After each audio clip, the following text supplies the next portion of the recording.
Jambu nada memiliki tenaga yang melebihi tenaga 1000 orang dengan tenaga dalamnya yang hebat.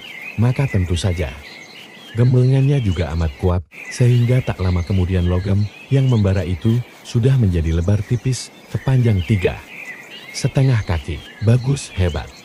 Untuk menggembleng itu biarpun dalam keadaan sehat, tentu baru dapat kuselesaikan dalam waktu 3 hari, tetapi engkau hanya membutuhkan waktu beberapa jam saja.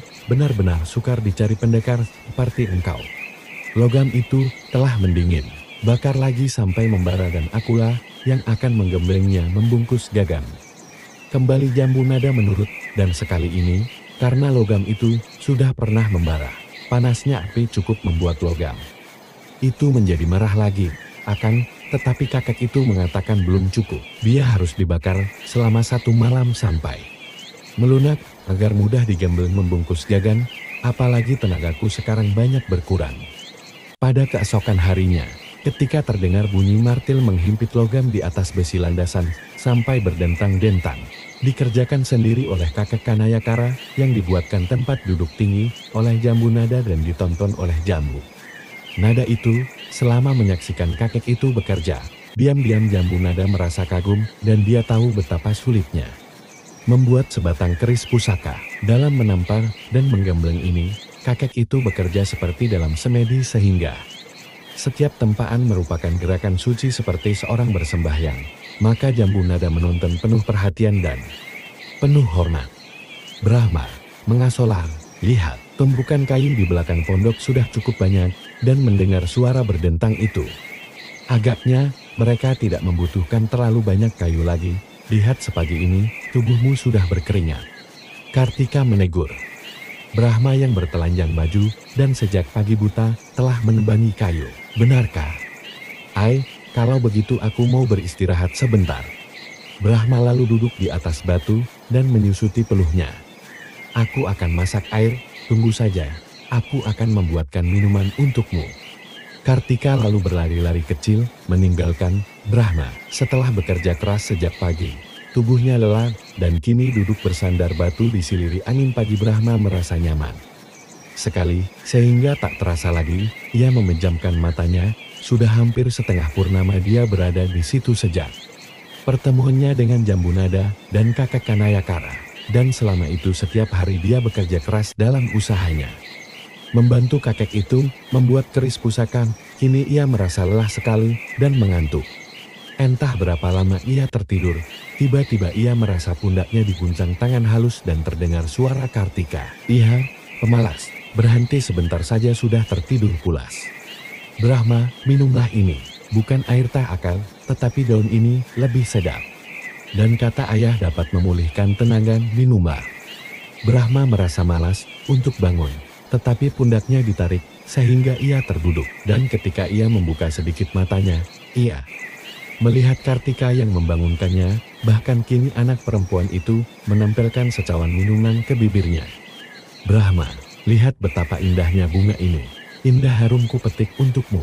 Tiba-tiba Woro Puspitasari menghentikan kata-kata dan langkah kakinya ketika melihat Kartika sedang memberi minum Brahma dengan sikap mesra.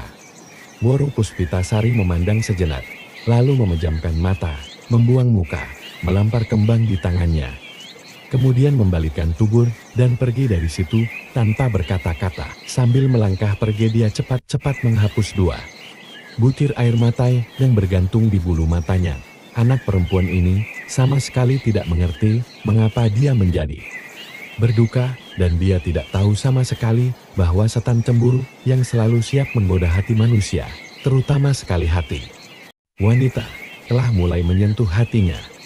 Dia hanya merasa kecewa karena pagi itu dia sengaja mencari bunga yang paling indah di dalam hutan untuk dipetiknya dan diberikan kepada Brahma yang ia tahu tentu sedang bekerja keras. Dengan hati penuh kegembiraan, dia membawa bunga itu dan berlari-lari mencari Brahma. Membayangkan betapa girangnya Brahma menerima pemberiannya, betapa anak laki-laki itu akan tersenyum kepadanya, memandang dengan matanya yang tajam, dan tentu akan terpancing kata-kata pujian dari Brahma kepadanya. Dia tidak pernah merasa bosan mendengar pujian-pujian dari mulut Brahma. Woro, engkau baik sekali. Woro engkau manis sekali. Dan sebagainya, akan tetapi kegembiraannya membuyar seperti awan tipis di tiup angin. Ketika tiba di tempat itu, dia melihat Kartika dengan sikap mesra memberi minum Brahma. Woro Puspitasari sendiri tidak mengerti mengapa dia harus kecewa. Dia bersahabat baik dengan Kartika yang dianggapnya seperti kakaknya sendiri, yang dianggapnya sebagai seorang saudara yang lebih tua darinya, lebih pandai, dan dia pun tahu bahwa sebagai puteri angkat pendekar tongkat naga Puspa, Kartika memiliki kepandaian kanuragan jauh lebih tinggi dari padanya. Bahkan menurut pengakuan Brahma, jauh lebih tinggi daripada kepandaian Brahma. Mengapa kini hatinya menjadi kecewa dan demikian tidak enak menyaksikan sikap mesra Kartika kepada Brahma. Brahma yang masih setengah mengantuk dan tadi menurut saja diberi minum, dengan mata setengah terpejam, dapat melihat bayangan Woro Puspitasari yang pergi lagi sambil membuang bunga setangkai di atas tanah. Matanya terbuka lebar memandang bunga itu. Dan dia lalu sadar akan keadaan dirinya yang seperti anak kecil diberi minum. "Terima kasih Kartika, biar ku minum sendiri," katanya sambil menerima cawan minuman itu. Kartika memberikan cawannya dan memandang dengan wajah berseri ketika Brahma minum dan kelihatan nikmat. Tentu saja nikmat minum minuman sedap hangat itu di pagi hari. Mana dia tadi?" Kartika bertanya sambil menengok. "Siapa?" Brahma pura-pura bertanya Woro.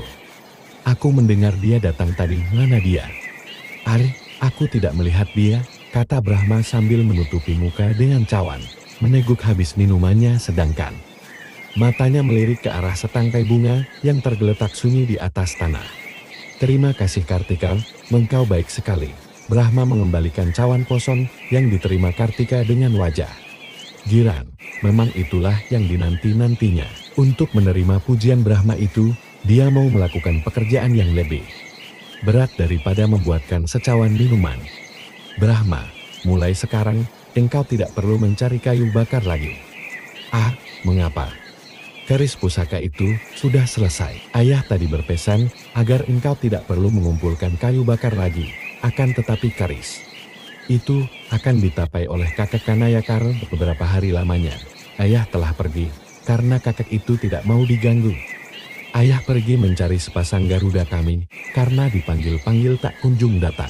Dan kita harus menunggu di sini sampai ayah kembali. Brahma, setelah keris selesai, engkau tentu akan ikut kami ke pulau Naga Salju bukan?" Brahma berpikir sejenak. Alangkah akan senang hatinya kalau dapat pergi ke tempat Jambu Nada dan menjadi muridnya Rakan. Tetapi ia teringat kepada Woro Puspitasari. Mana mungkin dia meninggalkan Woro Puspitasari di tempat itu begitu saja. Dia ingin sekali pergi bersama pendekar tongkat naga Puspa, tetapi dia tidak boleh meninggalkan anak perempuan itu lebih dulu. Dia harus mengantarkan Woro Puspitasari sampai dapat pulang ke tempat tinggalnya, yaitu di Kerajaan Mataram. "Aku harus mengantar Woro Puspitasari lebih dulu pulang ke Mataram," katanya. Kartika tertawa. Apa sukarnya? Dengan adanya ayah dan dengan menunggang Garuda, sebentar saja kita akan dapat mengantar Sinsa Woro. "Di mana anak itu?" Dinda Woro. "Dinda Woro. Aku di sini. Aku datang." Terdengar jawaban Woro Puspitasari, dan tampaklah anak itu datang berlari menghampiri mereka. Wajahnya sudah cerah kembali, karena panggilan suara Kartika sudah mengusir rasa kecewa hatinya. "Dinda Woro, keris telah selesai dibuat, dan sekarang Brahma tidak perlu mencari kayu bakar lagi, kita dapat bermain-main." Sambil menanti sampai kakek itu selesai menapai keris pusaka, "Biar ku simpan dulu cawan ini." Kartika berlari pergi membawa cawan kosong. Brahma memakai bajunya, kemudian mengambil setangkai bunga dari atas tanah, mencium bunga yang indah itu sambil berkata, "Woro, terima kasih atas pemberian bunga ini, engkau sungguh seorang anak yang baik hati." Wajah Woro Puspitasari berseri kemudian berubah merah ketika Brahma mendekatinya. "Kalau sudah selesai, tentu engkau akan diajak pergi oleh Paman Jambu Nada," kata Woro Puspitasari perlahan. "Engkau akan sekaligus mendapatkan seorang sahabat yang manis seperti Kartika." "Mana mungkin, aku harus mengantarmu lebih dulu pulang ke Mataram," jawab Brahma. tiba-tiba merasa kasihan kepada anak itu dan mendekati. Biarkanlah, aku dapat mencari jalan pulang sendiri. Tidak Woro, sebelum mengantarmu pulang, aku tidak mau pergi meninggalkanmu di sini. Pula, kurasa Paman Jambu Nada akan suka mengantarmu pulang dengan naik burung Garudanya. Setelah kau tiba dengan selamat di sana, barulah aku akan suka ikut dan belajar ilmu kepadanya. Brahma, mengapa engkau begini baik kepadaku? Woro Puspitasari bertanya, mengangkat muka memandang dengan hati terharu. Brahma tersenyum, apa kau kira engkau kalah baik? Engkaulah yang bersikap amat baik terhadapku, engkau keluarga istana raja, dan aku hanya seorang anak sebatang kara yang miskin. Namun sikapmu baik sekali, bagaimana aku tidak akan bersikap baik kepadamu? Lupakah kau akan pelajaran tentang cinta kasih? Kalau engkau menganjurkan cinta kasih antara manusia, agaknya manusia, seperti inilah yang paling pantas dicinta. Percakapan mereka adalah percakapan kanak-kanak yang meniru-niru pelajaran filsafat, maka tentu saja cinta yang mereka sebut-sebut tidak ada hubungannya dengan cinta antara laki-laki dan perempuan dewasa. Betapapun juga, ada sesuatu yang aneh terasa di hati mereka. Mengapa begitu Brahma? Apa bedanya aku dengan orang lain? Entahlah, mungkin karena engkau manis sekali. Woro Puspitasari makin girang, dan ia tersenyum, tidak tahu betapa Kartika telah datang dan melihat mereka berdiri berhadapan demikian akrab, dan melihat Brahma memegangi setangkai bunga indah, dan mereka tidak tahu betapa Kartika yang keras hati itu memandang dengan mata bersinar-sinar penuh iri dan cemburu. Kartika sendiri belum tahu tentang arti cinta antara pria dan wanita, namun tanpa disengaja dia merasa amat tidak senang menyaksikan keakraban antara Brahma dan Woro Puspitasari. Namun Kartika menyembunyikan rasa tidak senangnya ketika ia berlari menghampiri mereka dan berkata, "Nah, sekarang tiba waktunya kita bermain-main, dan marilah kita memperlihatkan ilmu yang kita pelajari. Aku ingin sekali melihat ilmu kanuraganmu Dinda Woro. Agaknya engkau tentu telah mempelajari ilmu kanuragan yang tinggi. Gerakan kakimu amat ringan dan tanganmu cekatan. Marilah kita main-main dan mengukur kepandaian masing-masing untuk menambah pengalaman dan pengetahuan." Mana mungkin aku dapat menandingimu Kartika? Engkau adalah puteri majikan dari Pulau Naga Salju yang terkenal, pendekar tongkat naga puspa. Sedangkan aku hanya seorang yang sepurnama sekali saja menerima latihan dari ibu. Dalam 1-2 jurus saja aku tentu akan roboh.